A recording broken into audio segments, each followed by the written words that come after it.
Give me that! Called an unfamiliar voice.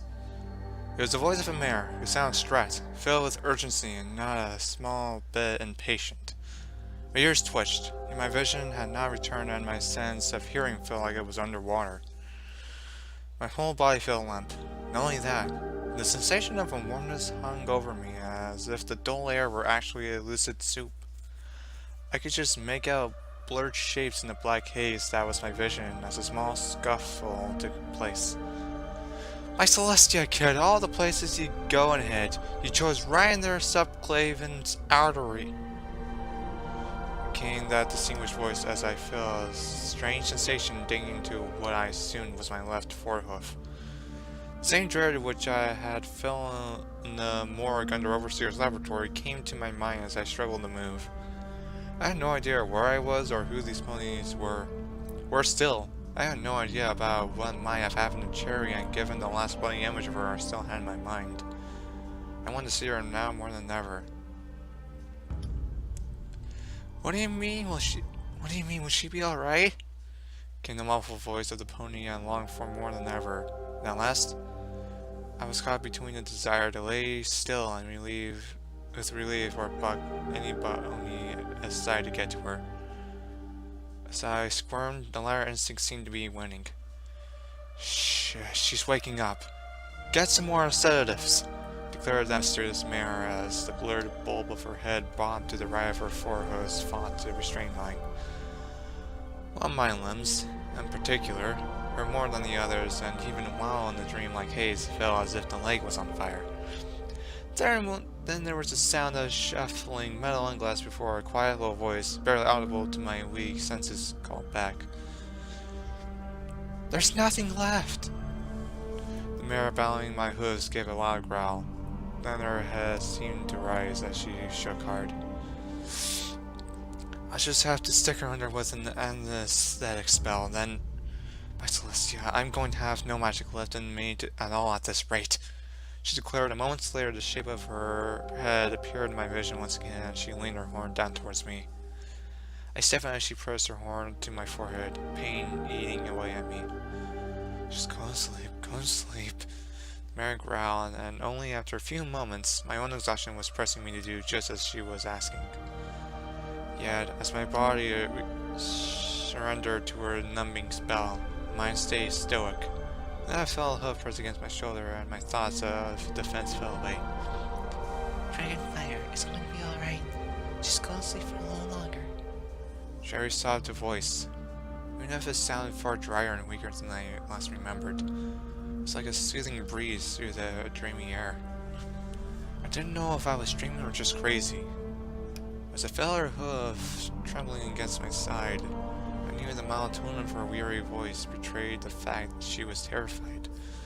Even so, I knew she was trying to do the best right thing, just like she always did. Trust was a two-way deal. As much as my mind was telling me to fight the magic trying to slither into my brain and plunge me back into sleep, I let go. Trusting my companion as the world around me faded and my vision became shrouded in darkness, casting me back into the blackness of sleep. The darkness upon my eyes felt heavier than slabs of stone, aching throughout, and then my entire body pulsed with each beat of my cold heart.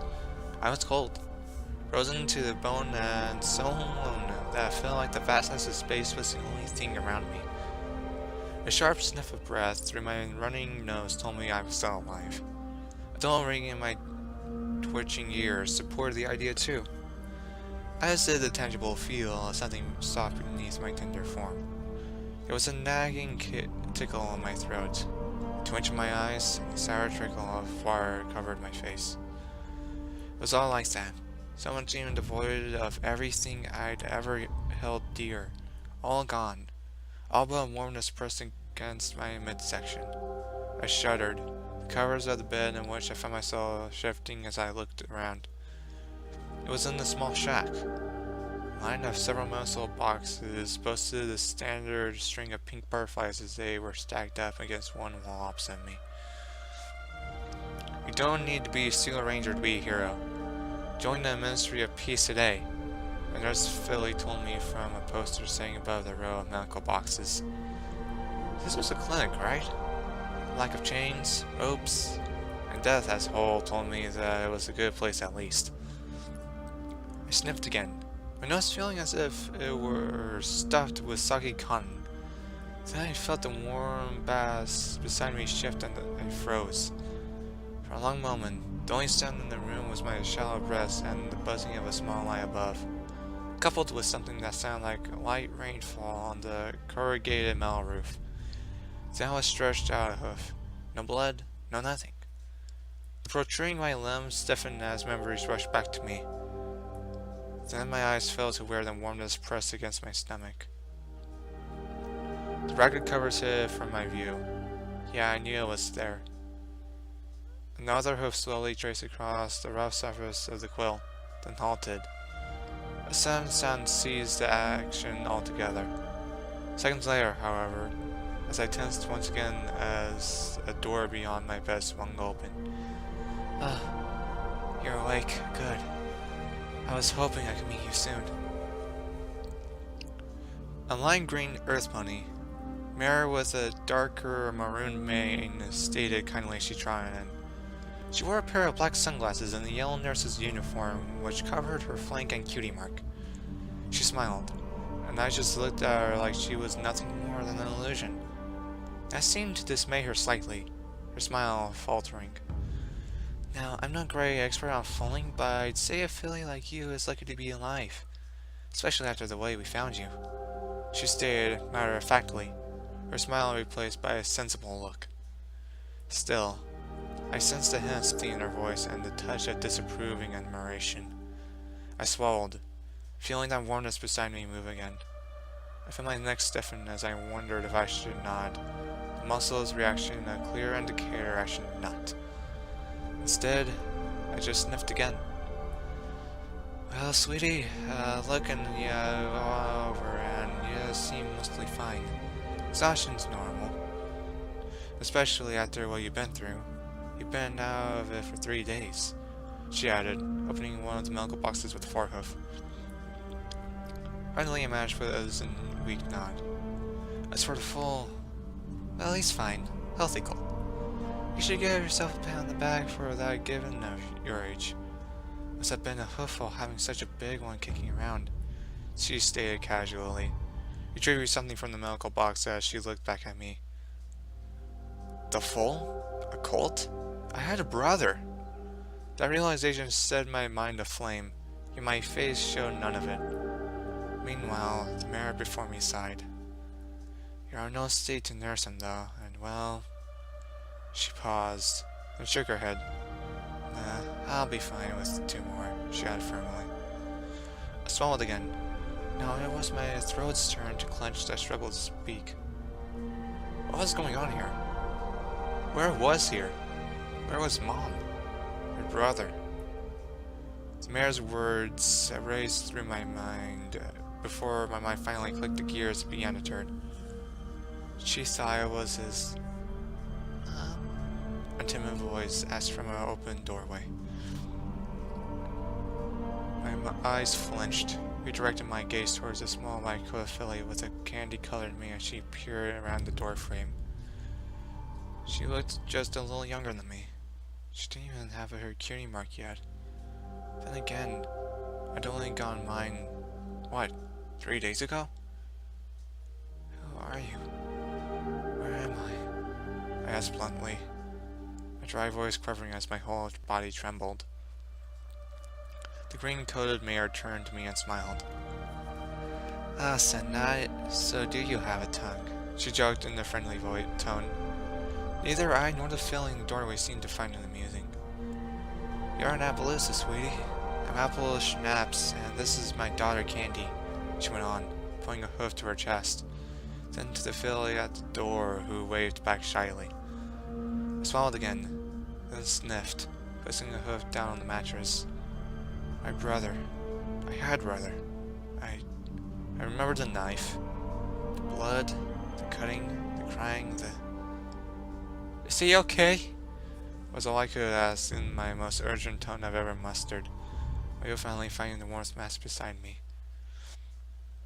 I squirmed ever so weakly, and it felt as if the smallest pressure could break the little thing like a precious flower.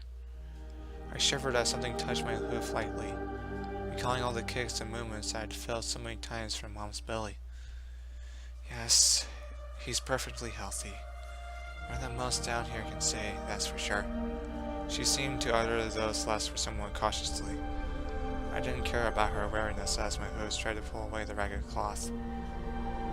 I needed to see him. Oh gods, please say he was okay. I need to know that for myself. Apple Schnaps moved forward slightly. My head shot up, dangerous eyes locking with hers. She froze as if she just disturbed some kind of fearsome monster. I looked back at the half-lifted quilts, my shoving forehoof sitting atop them. Sweetie, you're in no state to exert yourself. Even like this, let me help, she told me, holding out a hoof tentatively. I looked at the green forelimb, my eyes following it back up to her friendly expression. Could I trust her? Could I trust anyone in this wasteland? Against everything my mind told me, I leaned back, my aching muscles burning as my head rested against the pillows. She moved slowly forward, her eyes fixed on me as she slowly removed the covers. Then I felt everything in my head stop in an instant. He was there, so small and so helpless. A teal ball of fur with dark green mane and tail squirmed slightly as the dull light hit him. His tiny hooves grasped at Apple Schnaps. There was a slightly bloody bandage wrapped around his middle, and his coat shimmered as if slightly wet. The sight of blood made me freeze colder than ice. My eyes turned sharply at Apple Schnaps. For a moment she didn't seem to understand.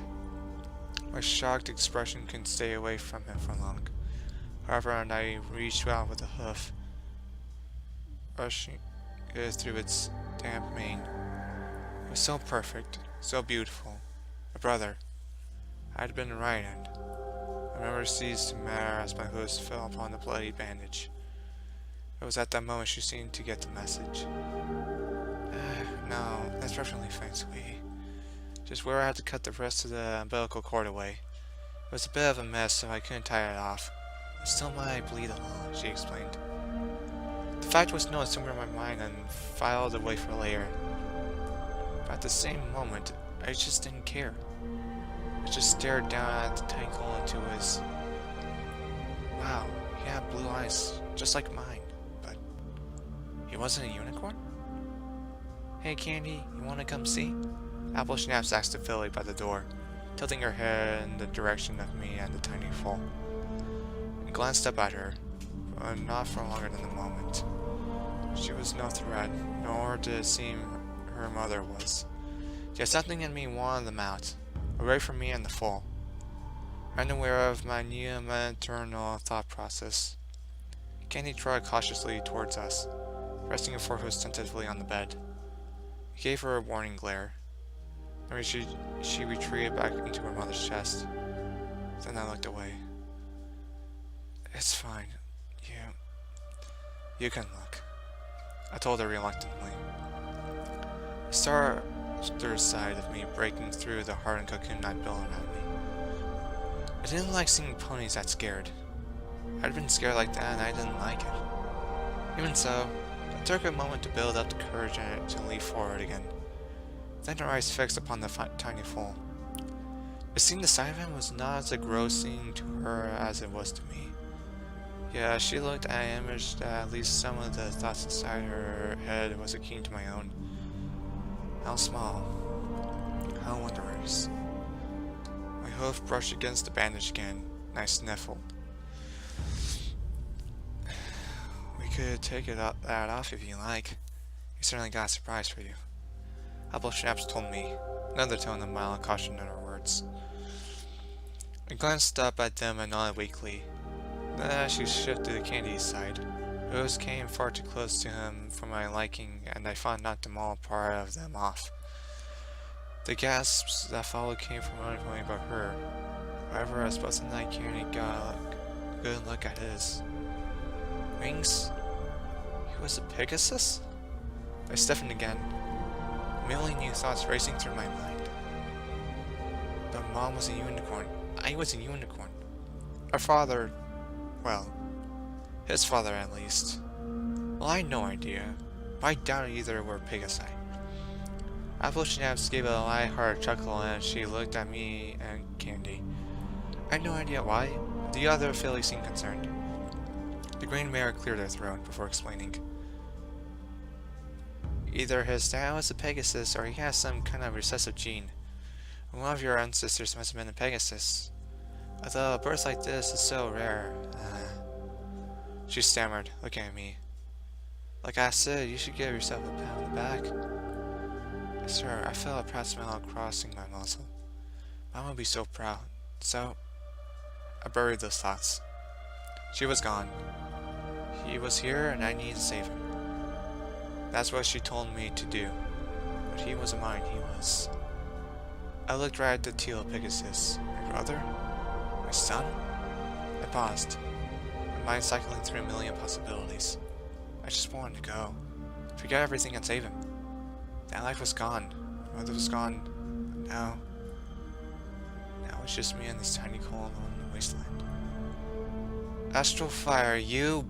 I silenced my mind's question so abruptly it was almost as if it would never dare challenge me again. That name, the curse mark on my flank, they were dead. You think of a name? Candy asked, the seemingly timid filly appearing to open from her own weary cocoon at the sight of the magnificent foal as she motioned to him with a nod. I looked from a crystalline dragon wing across my flank to the tiny Pegasus curled up against my underside. A name. He didn't even have a name. He'd never known her, our mom. He grew up wondering what she was like. The amazing blue mirror that had looked after me through everything which the wasteland could throw at us. I never appreciated the fact until this moment, and he'd never known her as anything but some pony his mother talked about. I felt my jaw clenched tightly. I was gonna be the best sister ever, a good pony. A good pony would give him the world. I'd give him the next best thing. Teal Blitz, I stated lovingly, rubbing her hoof gently through his dark mane. Candy nodded. Teal? It was a perfect name for the perfect pony. As good as my limited imagination could come up with right now. What about you, sweetie? You got a name? Apple Schnapps asked, seeming to approve of the name I'd given the colt. I looked at her firmly. Astral. Astral Fire. Just say it. That's your name. No one told my mind as I looked to the lesser in my lost life. The crystalline dragon wing dozed in silent flame upon my white flank. Prosthetics I could do. I glanced down at Teal, the baby Pegasus who was gonna have the next best mother in the wasteland after the one I promised I'd take care of him. Dragonfire. My name's Dragonfire.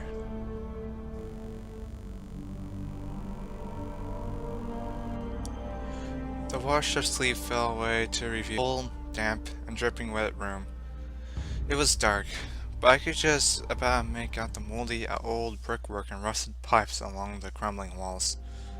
I was lying on the damp mattress and my crippled forehoof was aching up a storm beneath the bandage. Around me, cold gloom lingered like a heavy blanket, the sound of rain and running water buzzing in the air. The only break in the darkness was a small fire, the likes of which burned within a rusty melodrum. To the left of me, opposite the more fire, was another stained mattress, and directly ahead was a ruined doorway, its sagging frame illuminated by another flickering light. It was then I noticed the like of barting and instantly assumed I'd known some had been captured. I sprung up, only for my stomach to lurch and my forehoofs to give out from under me. I staggered forward, my head falling on the hard surface that impacted like fabric. Oh, there's my parting. And head-butting dragon scale armor really hurt. Rolling over, I crawled back into the relative comfort of the old mattress. Then the world caught up with me. I'd just been asleep. I'd been shot and... What's going on? Where am I? Where was my friend?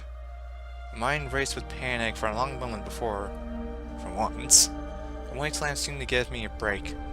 Jerry appeared in the ruined doorway before me. Her horn glowed as she levitated what appeared to be some sort of bowl. An equally crude spoon carrying the contents from the metal rim to her lips. The sound of hearing her eating whatever was in the bowl stopped as she saw me lying like a rag on the mattress. Dragonfire, you're awake! She exclaimed, eyes widening as she swiftly trotted over. I tried to drag my head back onto the mattress, noticing her as she sat or stooped down on the concrete beside me. It was then I saw her bandaged ears stump and winced. No healing potion was going to fix that. No chem either. If we left it for too long. Nevertheless, her attention seemed focused on me as she sat beside the mattress. Cherry, are you alright? What happened? I asked, as she flinched. My right hoof reached out as I tried to touch where she was missing her ear. I'm fine. You're shot right through the leg and collapsed, she said tentatively, and I sniffed. How about the raiders? I asked. She shook her head. She need to take care of those approaching the outside of the building. Every pony knows it won't take them long to come looking around here again. She explained weakly. Yeah, it didn't seem that such a thing was at the top of her list of concerns. I made a mental note of such a threat. It was the absolute minimum any wasteland heart of mine would allow me to get away with. Hey, is she okay? A smaller, more cautious voice asked, and the pair of us turned to see a dull gray earth pony Colt stood in the doorway. His old coat was bruised and battered. His scraggy blue mane hung in front of his tired eyes and parts of his fur were singed. After only a few moments, I saw the gun in his bag as well as a multitude of other salvage things. Then I recognized he was also the pony who had shot me. She's fine. Yes, she's fine. Your friend did a great job, Jerry told him, Liv tentatively touching his bandaged ear stump. At her words, shy Cole seemingly mustered the confidence to approach. A bitterness still resided in me. He shot me, Hermione declared simply. So had 100 other ponies, I reminded myself, revealing the fact that I was being the smart one for once. Not all of them had been monsters, and he was no more than gold. Jerry glanced down at me, then at the smaller pony who, as he stopped beside her and shrugged off some of his salvage. I'm sorry for shooting at you. I hope you're okay. He apologized weakly, and I nodded as he shifted a long black case over to me with a trembling forehoof. Don't worry about it. You're far from the first. I tried to smile, but my aching muscles made even that expression harder than it needed to be as I looked at the case he'd passed to me. I found these while looking through one of the storage units below. They're no unicorns, so I can't use them. Well, you can use them to pass time while you recover. It's really the least I should give you. Cole explained as he opened the case to reveal several memory orbs housed in plush purple padding. Despite everything, I could almost let an "aw" slip through my muzzle at how cute that was. The combination of his weakened and battered state, plus a small amount of resentment for having him shot me, stopped that, however. I just nodded. Thanks. Really didn't need to, but thanks. I responded, at least trying to be respectful of the apology as the Cole retreated back a bit. How's work? Jerry asked, and he seemed glad to change the subject. Sky's looking at it right now, but that operation on... His speech trailed off as he waved a hoof at my crippled foreleg. Cherry glanced down at me, seeming to try her best not to let hope fade. Don't worry about that either. I've got it for now. You just go help your friends, she told him, motioning to the door. Cole sniffed, nudging the shotgun on his back, then wiped his his running nose before nodding. Sorry, he added to me one last time before disappearing from the room. That was my time to ask questions. Who was that? I asked weakly, staying up best I could. Cherry lurched forward as if to help me, but then hesitated as I struggled not to fall back against the mattress. His name's Clip. He escaped from the slave farms in Crimson Springs with some other mares. Those warriors we killed were after them, as were a few other groups of them apparently. After all that was going on at the time, I thought you were after him too, She explained, then shied away. This wasn't the first time I'd been shot for such a reason. It was hard to distinguish between friend, foe, and a desperate pony out here in the wasteland. It was a difference of life and death. At that confirmation, though, I suddenly felt far more sympathy than bitterness for the timid little colt. You took a shotgun to the leg. We had to keep you out with a sedative spell, She added with an equally shy haste. I swallowed the information. It tasted sour, but it wasn't gonna make me ask any more questions. Only one thing came to mind after that, however. You okay? I tried to avoid looking at her ear as she flinched for it again. She sighed coldly, seeming to finally accept the question she'd been dreading. No. I thought I could handle the situation on my own. Proved to myself that Iron Shot wasn't just me stupid, but it was all just another big fuck up. She stated with slight frustration as she looked at her host. I know that it's not all about being ponies, but I know I can't help any pony if I'm dead. After what happened in the labs, what happened in the bug shop, I felt I just needed to do something. To be then just another man in distress. To just do better. She added, lowering her head as she wiped her ears gently. I sighed. She was a far better pony than I was. If you could go around accounting for every wrong in the wasteland, you wouldn't be a pony anymore. Hell, if you did for just another corner of the wasteland, you'd have to be some sort of goddess. No, you just need to keep doing what's right when you can. This call. I looked at the door, ears folding slightly. It was the right one. You saved ponies, if you didn't go about in the best way. I expressed a deeper admiration at that, but she shook her head solemnly. But I almost lost you and I. Her hoof rubbed over her ear and she sniffed. I leaned my back against the brick wall, the weight of my body not doing my aching muscles any good. Don't go blaming yourself for that. I should have been more careful. I shouldn't have made you feel like you had to prove something to me by succeeding where you failed last time. But you did succeed, Cherry. Never failed. She looked up at me with shocked eyes. Then they narrowed as she seemed to berate herself with her mind harshly. No. There's no point saving any pony if I lose you. You're the one who makes me feel... You make me feel like I can do something. Without that, I know better than I was raising my tail for a bugs and cocktails stupid bar.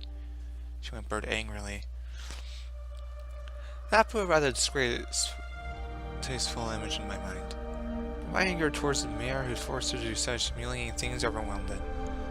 I leaned forward, attempting to place a hoof on her shoulder.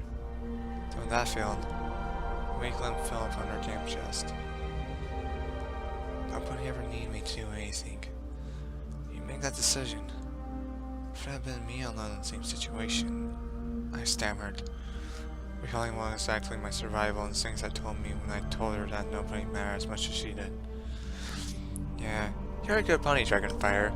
When it doesn't inconvenience you, that is. Shut up, Rain, I demanded. But I knew I was right.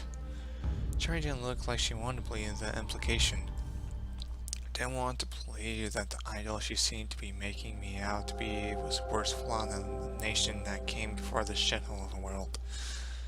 And yet she seemed to think deeply about the mirror she was looking at. All I recognized was that there was very little recognition of what I said to her. I was disgusted with the mild relief that knowledge garnered. I shifted heavily as my weight once again overpowered my weak muscles. This time she lured me to the mattress with her hooves. I said you'd be good when you came to it, but I shook my head as the worried words left her muzzle. don't worry. I've been through much worse than the shot to the leg. I felt my gut tired at that. And gods, I hoped that I wouldn't throw up in front of her as it turned. In light of her confession, Cherry seemed less motivated to oppose my advice. Instead, she lay herself down on the second mattress and finally seemed to lose the fight with her curious host entirely as they went to prodding her at her missing ear. I'm sorry about... I faltered, instead nodding to the missing feature. She sniffed and nodded weakly. It's a reminder. To remind me that I shouldn't be so reckless. She muttered in a tone akin to that of a shameful fool. As much as I wanted to agree, I said nothing. All she did was stroke the bandaged drum carefully. All I knew was it was far more than just a reminder for her. It was a reminder of my own faults and failures. I thought I was supposed to be getting better. The doctors told me I was supposed to be getting better, but I feel worse. I was sick this morning. At least that's what they told me it was. I really just don't know what to think about it. They told me it's all natural, that a lot of weird stuff's gonna happen to me before I get better. I don't like it. I don't want to feel like this for that long. I can feel it in my head, like there's something there inside me. Every time I try to picture it, I'll get strange suspicions and blank memories. I feel more than weird. I feel lost. How strange is that? I mean, the world's so small and it's just me. Yeah, I feel lost. I really hope that I don't have to be alone for that long either. I mean, the doctors are nice, and they help me.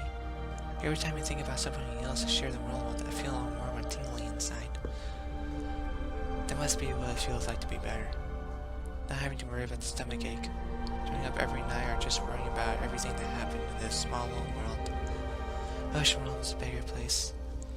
You would have these dreams about a bigger sky, and a million rooms populated by ponies like me. It's like a rainbow filled with bright sunshine. I don't want the sun to shine just for me anymore.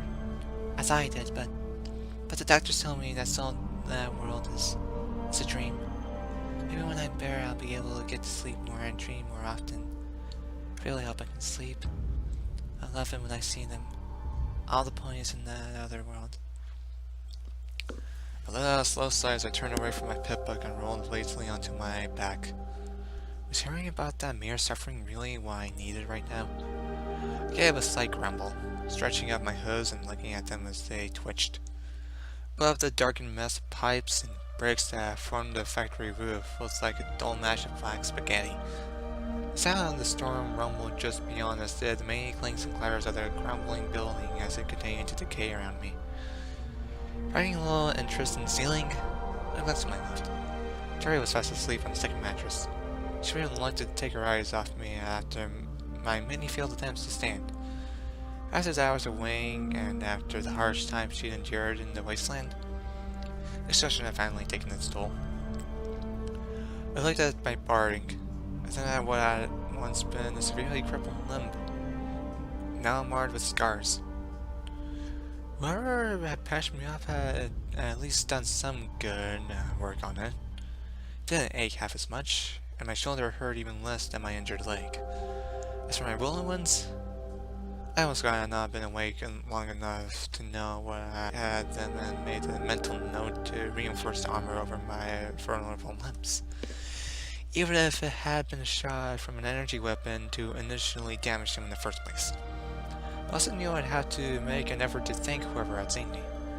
Even so, another part of me really wanted to make that cold clip, I recalled, feel far less guilty than he clearly was. Another part of my cynical mind scowled at that, yet the instinct reawakened back in the iron shod factory was now more than large and dominant enough to challenge its adversaries when it came to faults and how I treat them. He'd been terrified. Pursued by savage raiders and endured gods knows what else on their hooves. I should have known that Cherry's tender heart would let her ignore the distress call. Distress calls were a common enough occurrence out here in the wasteland. Looking back, I felt incredibly stupid and like her listened to the radio while I went to sleep. I fought not to look at Cherry's bandaged ear as the thought that it was my fault crossed my mind again. Instead, I opted to roll onto my front, attempting to stand again. My legs gave a weak shudder and I stumbled to, but mustered all the strength and will I could dredge up. I lay in position briefly, but then I collapsed as I fell back to where I'd been laying with a wet thought. Okay, so maybe I wasn't standing up now after all. I didn't change the fact that I was bored, however, and at the prospect of spending the next few hours just lying here, I once again looked to my pet bug. Did I really want to listen to more of Lucky's rambling? The thought of her being all fine and sophisticated in 1 minute remained unwilling to experience the hardships and sorrows that the life of a wastelander experienced made me sick for the unkind thoughts I had of regarding her. I decided against listening to Lucky's recording as I did not want to listen to more of the tragedies and sufferings present in this harsh, cruel world. But I still need something to do. It was then I caught a glimpse of the black kiss Clip had delivered to me as an apology. Upon catching sight of it, I levitated it over to take a look inside. There were 3 memory orbs inside, each one housed within a smooth, cushioned padding. I looked around my environment. Aside from Cherry's slumbering form, I was alone. However, right now there didn't seem to be any danger. Well, I suppose that was the first step to making Clef feel better would be genuinely accepting his apology, right? That thought, I took out one of the orbs with a hoof and looked at it closely. The last time I'd been in one of these things, I felt a bug turn to dust and had my real body tempered was beyond belief. Then again, that memory had been trapped within the Overseer's strange icing. Finally, deciding that the dreary boredom in the room factory wasn't really be any worse than whatever lay within the orb, I pressed my horn to the thing and made the connection. With a sudden flash of magic, the world around me fell away as I was sucked into the memory.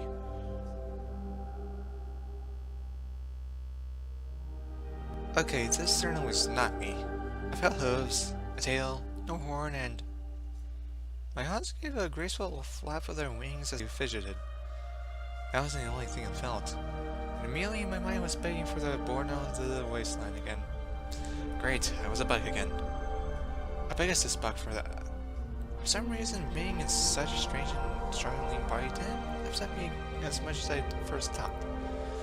There was just something about flyers, something that made me very happy when I was actually myself. In addition to the standard package between the legs, I felt a cushioned metal helmet over my head, the legs of which was particularly tight about the bug's head, not to mention how much he stunk of sweat. The armor clinging to his equally well encased body no matter often, yet that was not the thing that made him. Well, weird. This bug was rather odd. His gaze was lucid, like he was some sort of waking dream and the air moved about his body in a similar way.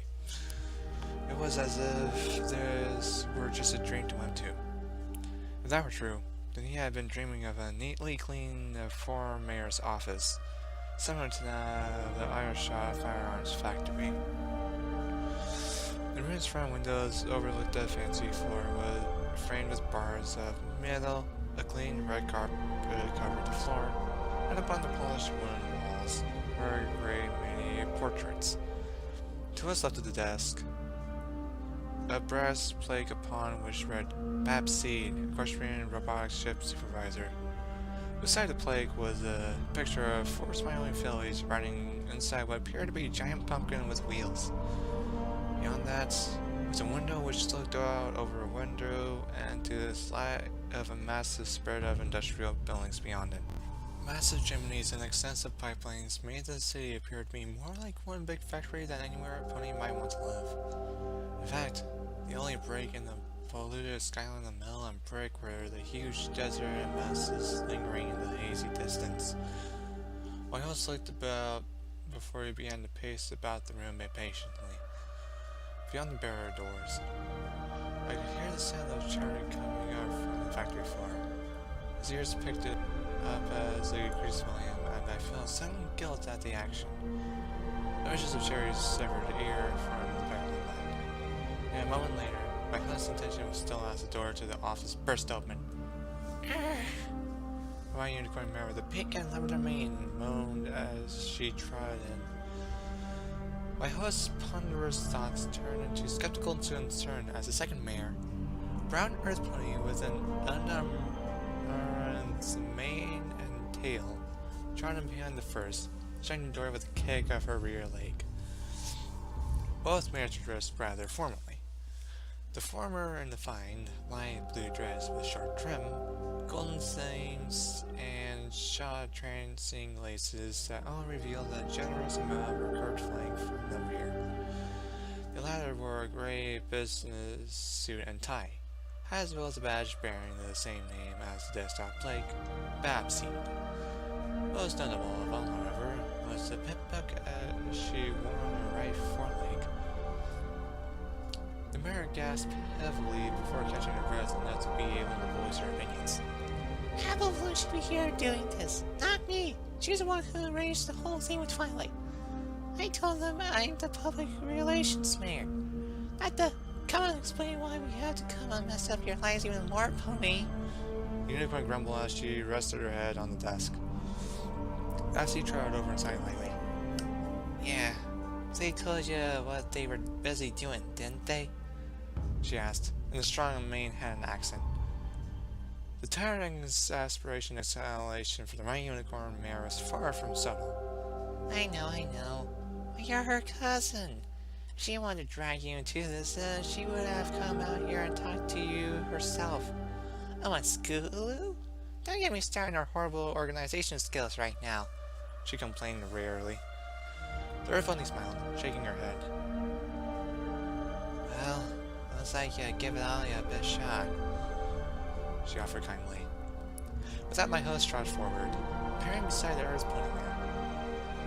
You even sound good from up here, he stated with a far more friendly tone, the last of which I knew was used for more than just close friends.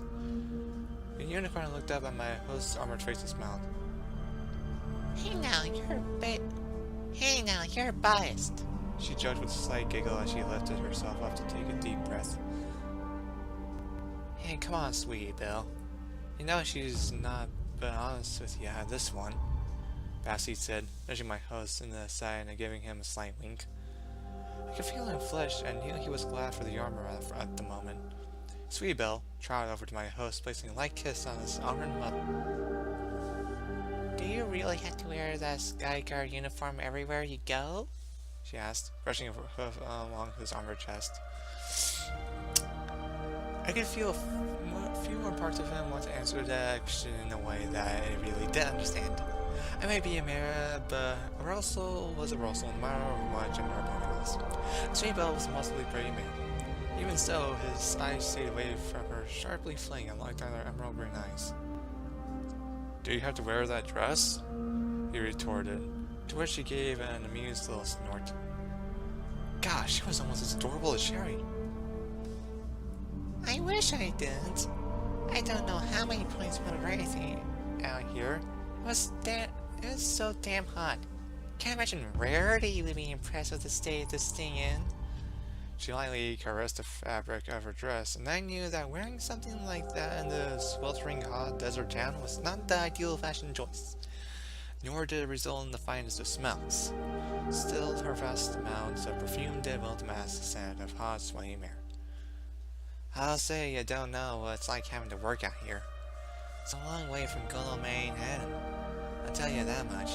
Bessie, with a tone of slight frustration, tugging at the collar of her suit with a hoof as she looked out of the window and into the industrial city. Sweetie frowned, moving beside my host and over to the Earth Bunny's side. Well, the last thing I want to do is make every pony's job worse, but... She trailed off, placing a hoof on the glass slightly as her eyes diverged to a dense number of cranes and mine shafts on the far side of the city. That thing they found down there, You know what it is, don't ya? Babseed asked, with a hint of concern, looking over at Sweetie. My host trotted to the opposite side of who I'd come to assume was his prominently dressed mayor friend. His eyes also directed in the direction of the vast excavations. Well, it's not a normal gemstone, I'll tell you that. We scraped off plans for this new stable when we find out what the thing did to all our machines. Wherever it really is, Scott's violated in the bigger tizzy than I've ever seen. And I have seen what she was like when she thought she was tardy. I know that crazy twang when Nice Tea won. Sweetbell responded. Then she glanced up at the towering red cliffs beyond the blue clouds above the city. Didn't I say to go and decide to move the stable a bit? I get stuck with the mess of telling every pony about the relocation. If anything, Tyler should be the one who owes us, she grumbled, but then sighed. Both my host and Baz looked down at the white unicorn as she bowed her head. Oh, it's good that's all you know about it. I'd say that speech was pretty good, she told her, placing a hoof on her shoulder. My host nodded in agreement. Yeah, I suppose. I just wish things could go back to the way when we were just fillies. And the biggest thing we had to worry about was Diamond Tiara and Silver Spoon. Oh, and Rarity stresses. I know for a bit if I did anything to my sister's dresses. Sweetie sighed, her nostalgia seeming to let her smile in fond remembrance. Falling in love. Yeah, you also remember the day we met? Babs asked, and Sweetie nodded. That's the first time I heard somebody tell those two to go buck themselves. Sweetie added with a slight giggle. Babs seemed to share the playful expression as my host simply narrowed his eyes. Hey, you scold me every time I say something like that, he added wryly. Sweetbell looked up at him and narrowed her own gaze. Yes, I do. Because you are supposed to be a gentle cult, which means that you have to be noble-mannered, for the binding and loving cold friend or my sister and her fashion police will come and beat you with her fabulous batons, she teased, finishing with another kiss to his helmet. Behind her, I could see Babs smiling as she gave the buck another encouraging gesture as we looked into Visor eyes lovingly. So this must be what true love felt like. I learned something from the night of begging them just to try and make their loneliness fade away. Funny, it was almost feeling like stating a hunger for it or something. Or maybe that was just me, or even the host. Even so, for my him, it really felt like nothing else mattered more than the praying mare beside him. The thought conflicted as he nuzzled her back lightly. His armor the only thing making the moment perfect. So close that it hurt. Then the moment was broken when there was a knock on the door and the bolts pulled away as a brief moment of intimacy was broken. Come on in, Babs called, and the door opened slowly, revealing an olive mare. Excuse me, Miss Seed. Miss Bell's Skywagon is recharged and ready to depart, she muttered, before disappearing back through the door, and Babs gave her a nod. So I'm guessing you're gonna be off then? Babs asked as Sweetie turned to face her, and my mare nodded. Yeah, sorry I can't stay longer. There's not an awful lot of ponies in town who still need to know about the pending changes, she informed her longtime friend with another weary sigh. Hey, yeah, don't worry. I'll see you soon. At the reunion, right? Babs asked, as Sweetie nodded. Of course, none of us can miss it. Besides, Apple Blue knows us all for this mess too, she added with a smile. Once later, the pair gave a goodbye hug to one another before Sweetie took her place at my host's side. Babs gave the buck a stern look. Hey, you better watch out for my fellow crusader there, you hear? She warned, flashing another rare smile at Sweetie as the latter giggled as my host nodded firmly. Trust me, nothing will ever befall her on your secret society, he said with a playful salute. So he looked around at him, playfully embarrassed. You're not still hung up on the fact that you were never really initiated, are you? She asked with another whimsical chuckle. My host rolled his eyes, his hoof returning to the floor once more. I was able to meet the perfect special stone pony for me instead.